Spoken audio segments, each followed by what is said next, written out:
안녕하세요, 다희 TV입니다. Hi, this is Dahi TV. Welcome to Eps-Topik Sample Question Discussion Lesson 2. Let's start.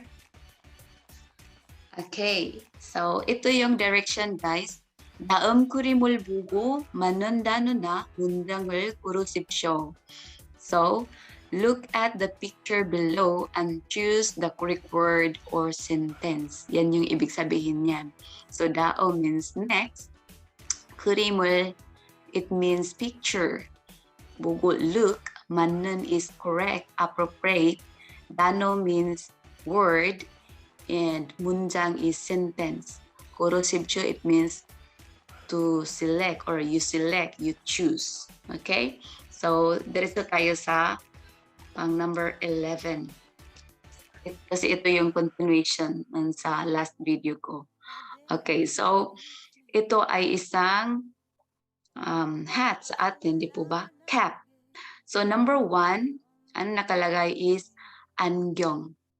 Angyong. So angyong, do you know what is angyong? Angyong means eyeglass.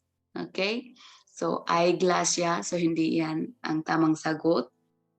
Next, number 2 is usan. Usan means umbrella, payong. Okay, so it's not the correct answer also. Number 3 is moja. Okay, so the answer is 3. Number 3. Kasi moja, yan yung Korean ng cap or hat. Oh, how about number 4? 장갑. 장갑 means gloves. Okay, gloves. So the answer is number 3, moja. Okay, number 12. Ano ito? Ano itong pants sa Korean? So let's see. Let's start from number 1. Number 1 is paji. Paji. Paji is this one. Paji is pants. So the correct answer is number 1, guys. Paji. Number 2 is chima. Chima means skirt. Okay. Next, number 3 is t-shirt. T-shirt. So t-shirt. So it's not. Number 4 is Y shirt. Y shirt. So Y shirt is kunyang shirt. Okay, shirt. Y shirt. So the answer is number 1, paji. Okay. Next, number 13. Number 13 is what? Airplane. So let's see number 1. Number 1 nakalagay is gita. Gita. Gita means train. Okay, so it's not. Number 2 is jajongo. Jajongo means bicycle, bike. Number 3 is bihengi. Bihengi. Bihengi in Korean, I am sorry, in Korean. Bihengi, yun yung Korean ng eroplano. Okay, so airplane. So the answer is number 3. Number 4 is 자동차. 자동차 is car. So naalala niyo pa po ba? 자동차 is car. So the answer is number 3, bihengi, which is airplane. Okay, next question. Okay, so this one, ano ba ito, guys? Okay, so number 1, tingnan natin. Number 1 is 학생증. 학생 means student. Okay, student. 그럼 증 같이 하면, if ilagay yung 증 kasama, parang identification yan siya kasi. So, 학생증, it means student card. Okay? That means student card. 학생증. Number 2 is 사원증. 사원 means employee. So, pag 사원증, it means employee card. So, as you can see here, so nakalagay dito, 한국 방송. So, 한국 is Korea, right? And then Bangsong means broadcasting or broadcasting service. So nagtatrabaho siya sa Korean Broadcasting. Tapos yung name nila is BBS. Sa atin naman, ABS. Yeah! ABS-CBN. So, tapos may pangalan yan, ganyan. So, dito siya nagtatrabaho. So, that means, employee siya dito. So, ito yung sagot. 사원증, employee card. Okay? Or employee ID, mga ganyan.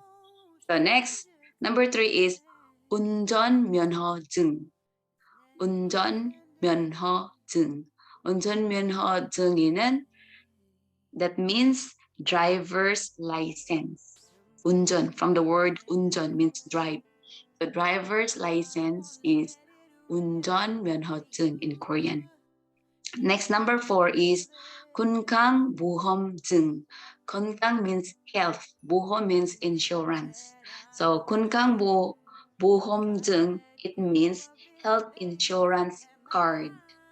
Okay, so remember these words, guys. So 학생 means student, 사원 employee, 운전 means drive, 건강 means health. So pag nilagyan na yan ng 증, mga ganyan, so masasabi mong a student card, employee card, and then driver's license.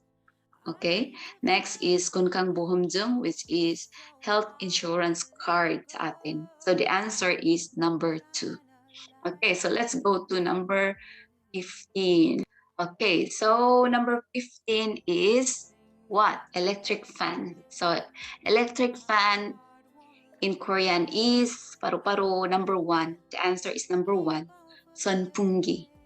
선풍기. 선풍기 is electric fan in Korean. So tingnan natin yung number 2. 냉장고. So na ano na natin itong salita na to or word, di ba? 냉장고 means refrigerator, ref. Number 3 is 온도계.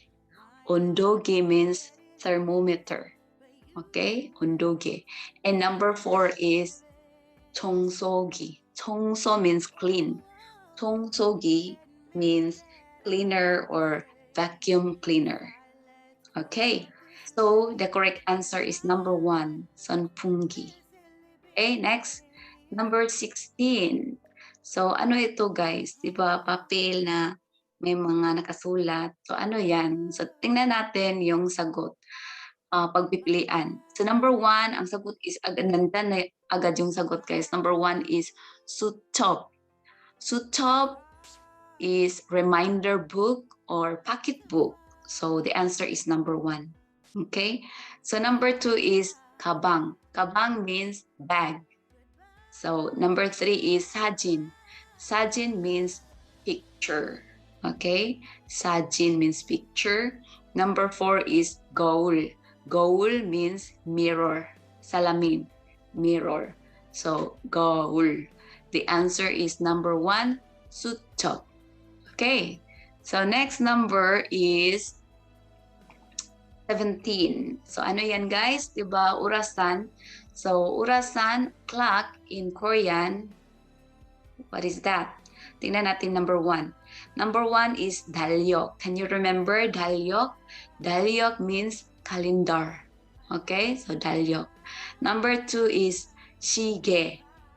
시계. 시계 means clock. Okay, so the answer is number 2. Number 3 is 거울. So a while ago, 거울 means mirror. And number 4 is 지도. 지도 means map. Okay, so the answer is 시계, number 2. Number 18. Okay, so this one is newspaper, di po ba? So tingnan natin. Number 1, 사전. 사전. 사전 means dictionary. Dictionary. Number 2 is 수첩. Okay, so that is reminder book or pocket book. Number 3 is 공책. 공책 means notebook. Okay, and number 4 is 신문. 신문 is newspaper. Okay, so newspaper is 신문. So the answer is number 4. Next is number 19. Sa number 19 na po tayo. So tingnan natin, ano yan? Ano po ba nakalagay diyan? Pero kung 'di ba, kung marunong din kayo magbasa ng Korean guys, babasahin mo lang ito, malalaman mo na yung sagot kasi nakalagay dito is ilban suregi. Okay, byong, can you, nakalagay. So byong means battle, can, yung mga can. Dito yung mga ilban, kunyang mga ordinary na mga garbage. Okay, so ang sagot is surigitong, basurahan, trash can. Okay, so ano bang nakalagay sa number 1? Okay, nakalagay is soryuham. Soryuham. So that is filing cabinet sa atin. Soryu. Okay, so yung mga documents. So soryuham means filing cabinet. Number 2 is bugwanham. Bugwanham means locker. Okay, bugwanham. Next, number 3 is uchetong. Uchetong, it means mailbox. Mailbox. And number 4 is surigitong. Surigitong. So that is trash can. Turahan. Okay. So dito na tayo sa last, number 20. Ito ay isang what? Eyeglass, di po ba? So ano ba yung eyeglass or salamin sa Korean? So, iba yung salamin na mirror guys ha, which is gold. So, ito eyeglass, it means what in Korean? The answer is number 1 agad. Nakalagay is angyong. Angyong is eyeglass. Okay, so tingnan natin yung number 2. Then nakalagay din number 2 is gold, mirror. Okay, gold. Number 3 is yelse. Yelse는 key. Okay, and number 4 is muda. Muda means cap or hat. So the answer is number 1, angyong. Okay, so that's it guys. That's all for this video. Make sure to subscribe to my channel para updated kayo sa aking mga i-upload na mga videos. Also, hit like and comments para maganahan akong gumawa ng mga videos, lalo na Eps-Topik videos. Good luck to your Korean studies. Stay focused and don't stop learning Korean until you reach your ultimate goal, which is to pass the Eps-Topik exam and someday work here in South Korea. Okay, so that's all for today. See you on my next video. Goodbye! Please don't forget to subscribe, like, comments, and share my videos. Until next time!